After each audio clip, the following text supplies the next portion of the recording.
Absolutely. So the first segment, which I think is one segment that a lot of people will be able to relate to, is your biggest lesson of Mm. 2024. What was your biggest lesson? I'm sure when you start looking from January to December, you can look at a few lessons that you probably took on board. But I want to make it a bit more specific. What's the most important thing you've learned this year? What is one of the most important things? I know we've all been through highs and lows, but my question goes to, I would say, Nashe first, but what's one of the biggest lessons that you learned this year?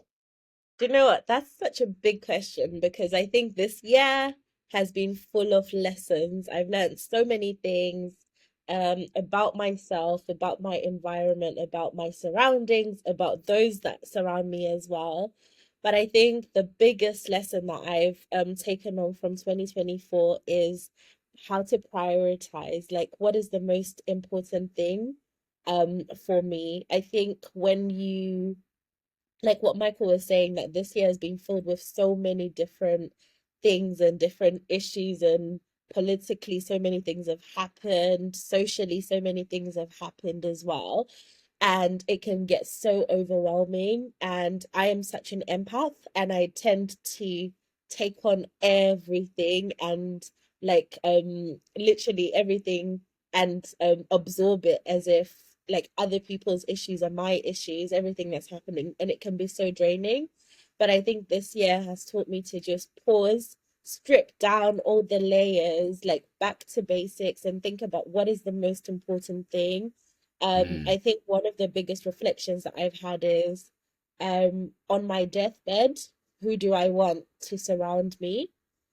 And to be honest, like I think I've reshaped my focus to make sure that those individuals are the ones that take a lot of my energy and time. And then everything else and everyone else, it doesn't mean that I don't care or won't look out for them, um or am not concerned by what's happening around, but actually just making sure that I prioritize those that I need in my darkest time has been so important. And literally, like, because I think sometimes we're also busy chasing shadows and busy doing nothing, and so it's been really important for me to learn to stop chasing shadows, to stop being to stop overshadowing myself with busyness, and to mm. just strip it down to basic. I think it's so important to prioritize. And as we go into 2025, that's one of the biggest things that I'm going to do. Like, I'm just going to continue to be mindful about where I'm investing my time, my energy, my efforts, especially my energy into as well. Mm, Michael. mm. I'll be very honest with you. I don't even know how to answer the question. Yeah. I Love that. I I Love I, that. I have no idea. What are my biggest lessons? I mean, as Prince was talking the session, like I was thinking about everything that's happened in the last year, and I was doing it month by month. As Prince Mm, said, it's like I knew what was gonna pop up, yeah. and each month has been something interesting. And I'm looking to my screen right now because obviously, you know me, I love my AI like you guys do too. Yeah, to And say, Shout out to essentially, AI for yeah, 2024. come on, what? Hey, man, we're using that. We're using it. But essentially, yeah, like when we look at my month, like there's a whole host of stuff that popped up, you know. Um, I mean, there was things resilience. There was things centered around, social boundaries. There were things centered around, just capitalizing on opportunities and all these different things. Like there were different things that popped up, relationships and support, personal growth and trends. There's a whole bunch of stuff. But in my mind, it's like, what is the one? What's the biggest? I think naturally for me, I start thinking about relationships, whether this is family, friendships, whatever it may be. And I start thinking about protecting my time. And I think Mm, for me, the biggest thing is to make sure that I protect my energy at all costs. Going back to that mantra, you know, treating my energy like money. You know, Yeah. if you have money in the bank here, like you save it if you want to, you invest it, you spend it on things that you want to spend it on based on your desires, but you're less likely going to spend it on things that don't make sense for what you're aiming to do in life. And so Mm. if I treat my energy that way in terms of where I'm positioning myself and, connecting with different people, then I'm more likely going to receive more dividends in my life. So I Mm. think that's one of the biggest lessons. I think one of the second things, sort of like coin it's on, but it's centered around either number one, being ultra specific and clear about my intentions, but two, betting on myself. Betting on myself. And I don't know if you guys have moments where, for example, you got to do all these things, you do all these elaborate plans, blah, blah, blah, this and that. But then when it comes down to it, they're attached to actually executing. And it's just like, what is that? Yeah, It's yeah, the devil, man. Like, it's completely the devil, because when you do execute, you realize that it's not that deep, actually. It didn't even Mm. take that long, or you didn't even feel that bad. Like, what was the actual fear? So I think it's connected to those two things. I don't know what it is, but it's like energy management, but also betting on myself more. But just the last thing on that last energy management bit. This is not a like an energy of forget people, they're all this what. I couldn't care less, Like if we're talking, Mm. we're talking, we're not talking, we're not talking, whatever. Life goes Yeah. yeah, on. But it's more an energy of how can I be more intentional when it comes to achievement, learning, joy, and meaning. When it comes to those different things, and I would say connection as well. How can I be more intentional so there is yeah. an efficiency with my life? So that's what Mm. it comes down to for me. What about I you, feel like, Prince? Go on, sorry, Nashe, go on. Chime in. yeah, as you say, just before like we go into Prince, like that theme of connection is so Mm, important because like I think especially in the era of social media, like where you get to see people updating their lives, Yes. sometimes we feel like we're connected, but it's actually very superficial, like the way we're connected. And mm, it's Yeah. so important to mm-hmm. be intentional about who you want to connect with. So like I read that lesson, Michael, because it's so important because sometimes we feel that we're connected, but it's very artificial. I was just saying that you were really touching serious segments of life there because I believe because we live in a era of, social media, AI, it's very easy to kind of like lose yourself and all of that, Mm. you know? And that's why just to back what you're saying, one of the most important things that I've learned this year was to mind my mind. Like, let Oh. me elaborate on that. Mm, A lot of people talk about mind your business, right? But Mm. if you don't know that you are your biggest business, how can you mind your business? First of all, come on. Mhm. okay? Mm, And I've learned that there are so many things that are not in our control. You know what I mean? There are so many things that are not in our control. So if you don't mind your mind, it's very easy to just lose it. It takes a split second to just be like, you know what? I've done so much. I, I'm tired. Do you understand? I'm tired. So to me, if you don't mind your mind, how can you keep on going? How can you keep on how can you show up each and every day?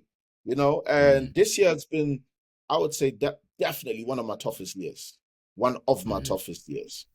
mm, Especially, keeping it very transparent because I know there are people out there that are probably feeling the same thing, especially when it came to like finances, to coming to be consistent with certain things. Because let me say the truth, if you have a thing where your finances are blocked, it's very hard to keep on going with other stuff, 100. i.e., hold training sessions, go to important meetings, even coming to hold these type of sessions to speak to you guys. So one thing I want you to know is when we're here speaking to you, we're speaking to ourselves as well, because it's one thing that a lot of people get twisted. They think, okay, free specialists are coming, they're coming to teach us, they got everything under control, everything is perfect with them. Please know that when we're speaking to you, we're speaking to ourselves as well. So when I say mind your mind, I'm talking about when it comes to business, mind your mind. When it comes to friendships, mind your mind. When it comes to life, mind your mind. It's not just Mm. about what you see, it's about what you read. As Michael said, who you speak to, your surroundings. It's very important to water your mind first before trying to be there for everyone and for everything. So one of the Mm. biggest things that I learned is that if you don't mind your mind, things can easily scatter. Mm. Mm. Mind. Like that's a lot because you're talking about the backstage element. Sometimes we Come just on. focus on the front stage, but what's happening behind the scenes? You know, I mean, yeah, mind your mind. What was the first one you had, Nashe? What was the first one you had in terms of the biggest challenge? So, my biggest lesson was Yeah, prioritizing and like, prioritizing. yeah, exactly, and protecting. I suppose like it kind of echoed to what you were saying about protecting your energy. So it's Yeah, literally about placing your priorities in the right place. yeah, yeah. So there is. I'm just trying to like bring it together in a way because it's almost like we're saying something about what you're saying, Nashe, prioritizing, make sure that we are being intentional about what we do, etc., etc. But Yep. minding your mind, there's dimensions to that because it's like it's being reflective. It's also making sure that you rate yourself because Yeah. you only rate yourself if you mind your mind, Come on. or you mind your business. Literally, Come on. and, Yeah. Yeah. and not just be busy mess instead. So, I mean, is there anything else that we can add to the whole like lessons learned element of it? Because I I feel feel like, like, oh, go on, Nashe. You go no, no, ahead. you go, Michael. You land. I thought Yeah. you'd No, finished. no, it's okay. I feel like the people need a bit of context because I know we Yeah. gave a bit of an intro because it's the first time, whatever it may be, but like what do you do, Nashe Prince? What do you do? What do I do? So they get a bit of context behind Oh, come on. why we're Come on. saying this stuff, you know. Mm, So I, mm. I don't know, like Nashe, if you want to go like in terms of what you do. Yeah, absolutely. And before I talk about me, I just wanted to say on the point of minding our mind and the Mm. biggest lesson, it may seem like a shameless plug, but my brother to my left, Prince, has got a book coming out called You versus You. And I think it's so important that we talk about this because in life it's so easy for us to look left, look right, look at what other people are doing, and then like focus on that and compare ourselves. There's a saying that says comparison is the thief of joy. And so actually looking at you as an individual and introspectively reflecting on how you can grow, how you can become better, whether professionally in your business, in your relationships, financially, is so important. And staying focused on you and growing as you as like in you as a person is so so so important. So minding your mind is literally like the true epitome of you versus you. There's the biggest competitor that you have in this life is yourself. So it's really important to invest in becoming a better version of ourselves each day. So what do I do? It's a loaded question because I am a multifaceted woman. I do many things. But at the heart of my passion, I suppose I would say, is I love to transform. I love to ensure that everybody that I meet fulfills their purpose. I've been called many things. At one point, I was called a purpose coach, a transformational coach, a leadership coach. But it just encompasses the fact that I'm all around strategizing and supporting people to grow into the best version of themselves. And that extends to businesses, it extends to senior leaders. I work in a senior leadership position myself, whether you'd call it corporate, I don't know, but I'm in the civil service, and I'm so passionate about community. So it's so fantastic to be working right in the heart and center of policy making to support what happens in community. I am a philanthropist. I am the founder of a community interest company, which looks after community enrichment and societal projects and societal social value consultancy. So I am, like I said, a multifaceted person. I am an author. I am a TV host, international TV host as well at that. But again, it like all of it just bottles down to my passion for people and to help others to thrive and to create equitable and inclusive environments, regardless of what that looks like. So that is me in a very big nutshell. Go on, Prince. Go ahead. Thank you for that introduction, by the way, Yeah. Nashe. Nice one. Yes, with me, I'm a mentor, I'm a life coach. What I do is I hold workshops and seminars for youth offenders, also for the youth in prison. And I'm also a keynote speaker, and my unique selling point is pain. So I talk about, the power of pain, how a lot of people just concentrate on the one side, but we actually have the power of pain where you can come out even stronger.